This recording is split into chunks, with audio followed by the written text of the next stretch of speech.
Hai, akhirnya aku bisa bikin video lagi setelah sekian lama nggak bikin video karena kemarin tuh mudik kan. Dan di rumah orang tua itu menurut aku nggak kondusif untuk bikin video karena banyak orang. I know it's excuse. Ya, I'm sorry. Dan aku happy banget akhirnya bisa bikin video lagi.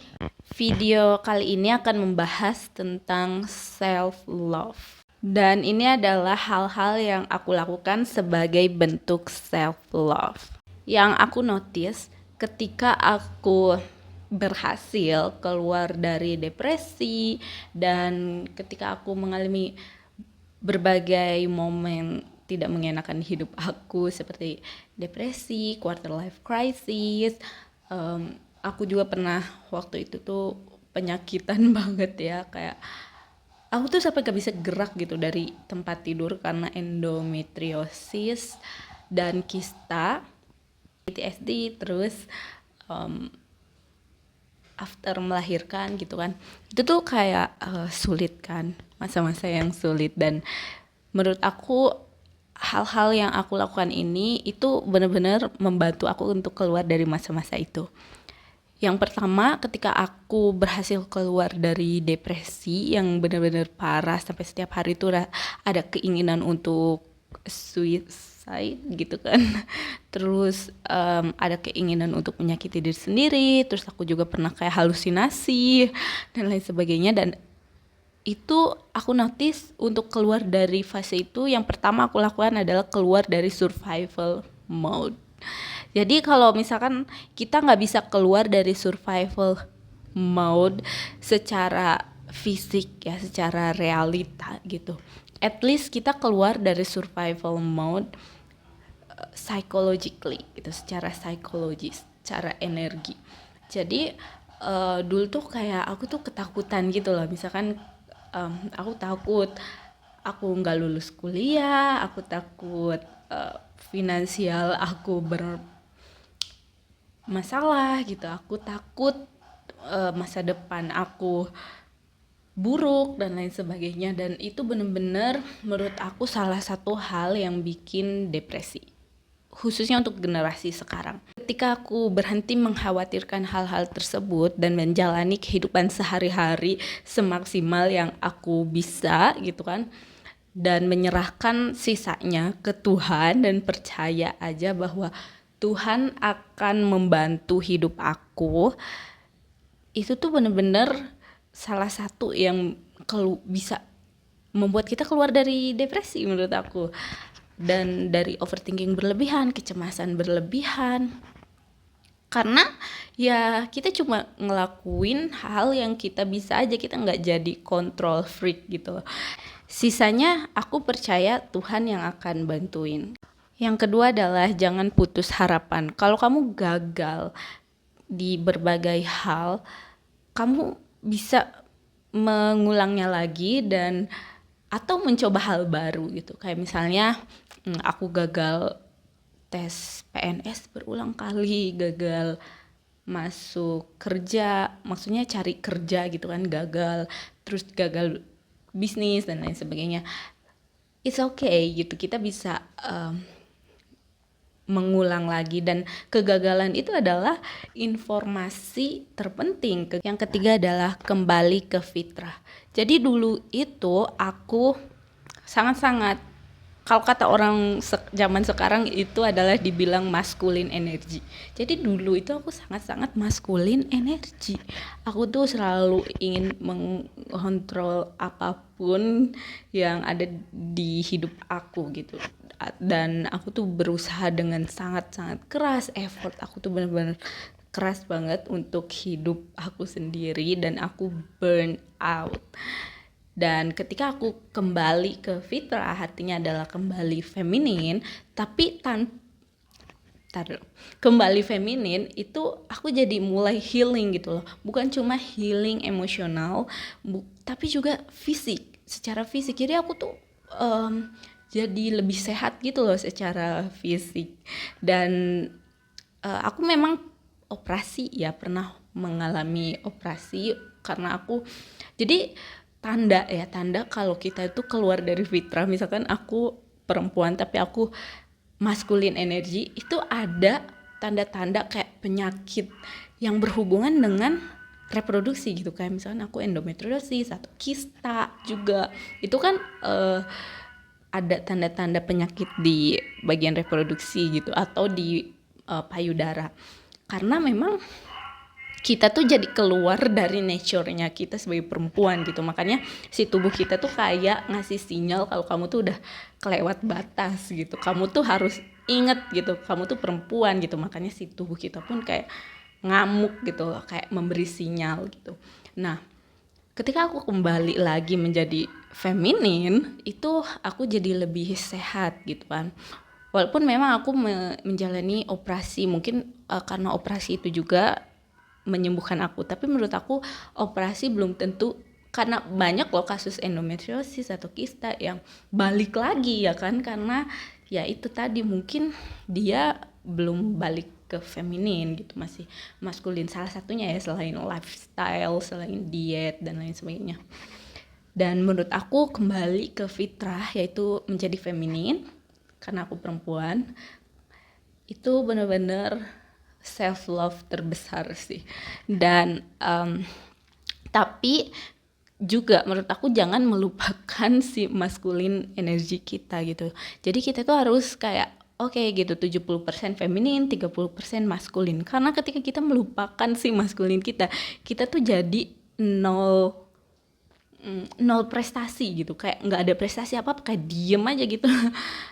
Apa ya, kayak kita tetap butuh maskulin. Dan juga ketika life happen gitu ya, ketika ada masalah di hidup kita, si maskulin energi kita itu loh yang akan menolong kita. Jadi jangan melupakan maskulin energi, tapi tetap 70% hidup kita tuh harus feminin gitu sebagai perempuan. Bukan 70% sih, tapi most of the time gitu, maksudnya kayak dominannya gitu kita tuh harus feminin, tapi jangan melupakan sisi maskulin juga, karena kalau bener-bener 100% feminin itu disaster sih, karena kita jadi kayak nggak punya power gitu, nggak punya power sama sekali di hidup. Ini tuh lagi mendung jadi cahayanya jelek. Oke, kayaknya di sini lebih bagus deh cahayanya. Dan selanjutnya adalah untuk self love, healing, tapi dengan syarat bahwa kita sadar healing itu bukan tujuan utama kita. Tujuan utama kita adalah, ingat teori Maslow, kalau hierarki tertinggi dari kebutuhan manusia adalah aktualisasi diri. Jadi tujuan utama kita adalah aktualisasi diri. Healing itu bagian yang harus kita lakukan untuk survive gitu, karena healing itu kan masuk dalam base kebutuhan dasar gitu kan ada kebutuhan biologis, terus ada kebutuhan akan kasih sayang, kebutuhan merasa aman, yang kayak gitu kan. Itu menurut aku bagian dari healing. Dan kita harus healing gitu, tapi tetap sadar bahwa healing itu bukan tujuan utama kita. Karena aku melihat banyak banget orang yang stuck di fase healing terus-terusan selama bertahun-tahun, dan akhirnya malah kayak nggak hilang-hilang gitu si problemnya, dia terus aja healing lagi. Sebenarnya nggak masalah sih healing lagi, tapi kayak jangan terus-terusan sepanjang tahun gitu. Maksudnya kayak ya udah, kita growing, fokusnya tuh growing, level up, terus healing. Kalau ada momen yang momen yang nggak enak gitu, ya udah healing, ambil waktu untuk healing, terus ya udah level up lagi, growing lagi, terus healing lagi, growing lagi, healing lagi gitu. Jadi nggak yang harus healing terus gitu, tapi kayak ada fasenya gitu, ada fase healing, ada fase growing, fase level up, kayak gitu. Karena kalau misalnya kita stuck di fase healing itu kita kayak mengulang-ulang masalah yang sama terus menerus gitu. Sementara kalau level up, kalau growing itu kan kita akan menemukan challenge-challenge baru. Tapi tentu kita juga harus healing ya, karena healing penting, tapi enggak yang kayak obsesif gitu terhadap healing, enggak yang kayak berlebihan banget gitu. Selanjutnya adalah identity shifting. Berhenti punya mentalitas victim dan beralih ke mentalitas power. Ini salah satu framework yang aku buat di buku aku atau di YouTube aku untuk pengembangan diri gitu. Karena kita itu nggak bisa, kalau mau level up, kalau mau self love, kita itu nggak bisa berada terus-terusan di mentalitas victim. Walaupun mungkin kita memang victim di hidup ini, tapi jangan menjadikan victim itu sebagai identitas kita. Kita harus bisa, menurut aku, mengambil power hidup kita kembali. Dan ini aku rasain sendiri gitu ya. Ketika aku tuh berada di mentalitas victim, itu hidup tuh bener-bener jauh lebih sulit gitu, daripada kita cuma nge-shift nge-shift mentalitas doang gitu, cuma nge-shift mentalitas tapi hidup tuh jadi terasa lebih mengalir, lebih mudah gitu loh.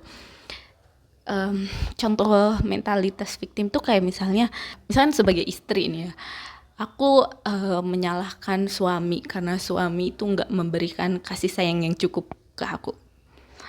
Menurut aku itu mentalitas victim, dan aku pernah berada di fase itu. Bahkan aku tuh kayaknya dari kecil gitu kan selalu berada di mentalitas victim, dan memang sulit sekali untuk keluar dari mentalitas victim ke mentalitas power, dan itu butuh nggak mudah gitu untuk keluar dari situ. Bahkan sampai sekarang pun aku masih belajar. Jadi misalkan ketika suami, dulu tuh aku selalu berpikir suami tuh harus memberikan kasih sayang sesuai yang aku inginkan, sesuai standar aku gitu. Tapi kan kita nggak bisa memaksakan orang gitu kan. Kenapa nggak kita sayangi diri kita sendiri aja gitu, nggak usah kayak nunggu suami gitu, nggak usah kayak nunggu suami untuk beli bunga, untuk memanjakan kita bisa memanjakan diri kita sendiri gitu loh. Selanjutnya adalah berhenti people pleasing. Jujur, sebenarnya untuk berhenti people pleasing itu susah menurut aku ya, sebagai orang yang selalu people pleasing selama hidup aku. Dan yang ngebantu aku untuk keluar dari people pleasing adalah anak. Ketika aku punya anak, itu benar-benar mempermudah aku untuk berhenti people pleasing, karena aku punya anak, aku kan punya tanggung jawab yang lumayan besar gitu kan. Jadi kayak waktu aku, tenaga aku itu benar-benar fokus untuk anak, sehingga aku tuh nggak bisa ngasih energi aku untuk orang lain gitu. Tapi untuk kalian yang mungkin belum punya anak, menurut aku untuk keluar dari people pleasing itu cukup sadari kalau orang lain itu pemaaf kok gitu. Orang lain itu mengerti kok apa yang situasi kamu gitu. Jadi kamu nggak enakan untuk bilang tidak, karena malah ya ketika kita bilang iya padahal kita nggak mau bilang iya gitu, padahal kita inginnya bilang tidak, itu seringkali malah menimbulkan masalah-masalah baru gitu. Sementara ketika kita ya udah no aja gitu kan, itu malah fine gitu, karena kadang intuisi kita tuh sebenarnya ngasih informasi kalau ini tuh nggak bener, ini tuh nggak akan bener gitu. Jadi ya menurut aku kita harus percaya sih ke intuisi kita sendiri, dan percaya kalau orang akan mengerti gitu, dan orang tuh pemaaf kok gitu. Walaupun mungkin dia nggak memaafkan sekarang gitu, tapi 10 tahun kemudian bisa aja kan dia memaafkan gitu dan mengerti gitu. Mungkin saat ini dia orang itu nggak bisa mengerti posisi kita, tapi mungkin bulan depan mereka akan paham kok gitu. Kalau misalnya kita nggak bisa bantu, atau misalnya nggak bisa meluangkan waktu untuk mereka, it's okay, orang-orang akan mengerti. Menurut aku sama seperti kamu juga mengerti orang lain kan, mengerti situasi orang lain, dan kamu juga memaafkan orang lain ya kan. Bahkan kamu juga ketika ada masalah itu bisa menyelesaikan masalahnya sendiri. Orang lain juga sama, bisa menyelesaikan masalahnya sendiri. Oke, menurut aku itu sih hal-hal yang penting banget sebagai bentuk self love. Bye.